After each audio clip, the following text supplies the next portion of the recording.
है। चलिए, आप एक काम करते हैं, कुछ नंबर्स एड्रेस करते हैं। तीसरी तिमाही में डॉक्टर लाल पैथलैब्स के नतीजे अनुमान से थोड़े कमज़ोर रहे हैं। आय, एबिटडा और मुनाफा उम्मीद से कम रहा है। नतीजे और फ्यूचर आउटलुक पर चर्चा करने के लिए हमारे साथ डॉक्टर लाल पैथलैब्स के group CFO Ved P Goyal जुड़ गए हैं।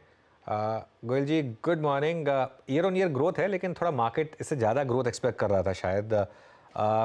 क्या कंपटीशन का इम्पैक्ट अभी भी है? भले उतना ना हो, लेकिन क्या अभी भी कंपटीशन का इम्पैक्ट है आपके नंबर्स पर?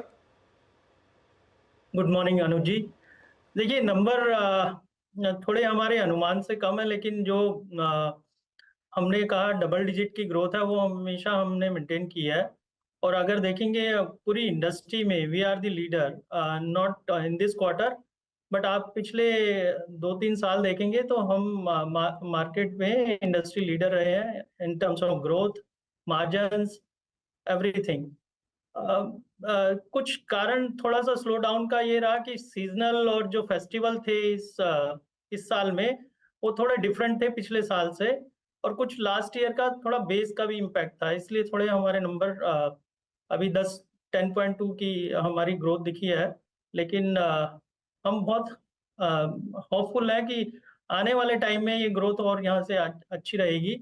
ये आप अनुज जी देखिए, ओवरऑल हमारे सारे क्वार्टर्स में Q3 वैसे भी थोड़ा कम होता है। हिस्टोरिकली अगर आप देखेंगे हमारा Q1 और Q3 सेम होता है, और इस बारी भी वो डिफरेंट नहीं है। तो अगर आप देखेंगे हिस्टोरिकली, अगर प्री कोविड भी देखेंगे तो Q1 Q3 हमारा सेम होता है, जो इस साल भी वो सेम ही है। अच्छा, मैं एक सवाल आपसे पूछना चाह रहा था कि सबअर्बन का इम्पैक्ट कितना रहा है आपके ऊपर यहाँ पर, और क्या मुंबई मार्केट में एक इनरोड्स बनाने में हेल्प की है उसने, और यहाँ पर क्या व्यू है अब? डेफिनेटली सबर्बन देखिए, अभी पिछले 2 साल में हमने सबर्बन पे काफी काम किया। पहले इनिशियली में तो थोड़ी हमें प्रॉब्लम आई थी, क्योंकि पीपल इंटीग्रेशन वो सब दिक्कतें आई। लेकिन मैं बहुत खुश हूँ कि अभी डायरेक्शनली हम देखेंगे 2 क्वार्टर से सबर्बन का परफॉर्मेंस बहुत अच्छा है। और नो डाउट जो सबर्बन हमने मुंबई में लिया वो पर्पस वही था कि जो हम उसको स्केल अप करें, क्योंकि मुंबई में हमारा जो अपना बिजनेस था डॉक्टर लाल का, वो इतना ज्यादा नहीं था। After suburban I think we are the second largest, हो गए हैं उस मार्केट में। और इंफ्रास्ट्रक्चर वाइज तो आप देखेंगे हम नंबर 1 है पूरे महाराष्ट्र में। चाहे लैब्स हो, चाहे कलेक्शन सेंटर हो, तो इंफ्रास्ट्रक्चर हमारा ऑल सेट है। हमारी रेफरेंस लैब भी हमारी खुल गई है वहाँ पे। और मुझे लगता है आने वाले टाइम में सबर्बन और अच्छा करेगा यहाँ से। अभी जितना हमें अनुमान है उतना नहीं कर रहा, लेकिन मुझे पूरी उम्मीद है आने वाले टाइम में सबर्बन बहुत अच्छा करेगा यहाँ से। ओके, वैसे अब ये वॉल्यूम्स कैसे रहे? मतलब वॉल्यूम्स से मेरा प्रश्न ये है कि जो टेस्ट पर क्लाइंट्स बढ़ रहे थे बीते एक साल में, पोस्ट कोविड जो बढ़ रहे थे, उनकी स्थिति कैसी है? और एक और चीज़, ये जो टीयर 3 टीयर 4 शहर हैं जहाँ पे अपने पिछले कुछ वर्षों में अपनी प्रेजेंस को बढ़ा है, वहाँ से कितना रेवेन्यू कंट्रीब्यूट हुआ है सर? नमस्कार वीरेंद्र जी, बहुत अच्छा क्वेश्चन पूछा आपने, क्योंकि हमारा टेस्ट पर पेशेंट इसमें भी आप देखेंगे 4% की ग्रोथ है उसमें। अ, और मुझे लगता है टेस्ट पर पेशेंट की जो जर्नी है वो स्टार्ट हुई थी करीब 2-3 साल पहले से। हमारा ये 2.4 2.5 पे होता था, आज ये 2.8 2.9 पे पहुंच गया है टेस्ट पर पेशेंट। और उसका कारण ये है कि जो हमारे पोर्टफोलियो मिक्स, जो एक हमारा स्वस्थ फिट है, वो काफी अच्छा हमारा कर रहा है। पास में भी काफी अच्छी परफॉर्मेंस थी, और मुझे उम्मीद है गोइंग फॉरवर्ड भी काफी अच्छा करेगा। तो वो जर्नी मुझे लगता है कंटिन्यू रहेगी। सेकंड जो हमारा वॉल्यूम का है, वॉल्यूम के 2-3 चीजें हैं जिसमें इसको इम्पैक्ट करती हैं। एक तो मिक्स है, जो हाई एंड और रूटीन के टेस्टिंग का है। और एक जो मैंने बताया पोर्टफोलियो, जो स्वस्थ फिट वॉल्यूम हम जो बताते हैं वो पेशेंट विजिट बताते हैं। लेकिन हमारे लिए ये इम्पोर्टेंट है कि एक ही पेशेंट को हम अगर एक ही विजिट में कुछ ज़्यादा सर्विस दे दें या ज़्यादा टेस्ट कर दें, तो उसका रिफ्लेक्शन है कि आज आप देखेंगे हमारा स्वस्थ फिट का कंट्रीब्यूशन करीब 20-21% है। एक तो रीज़न वो है।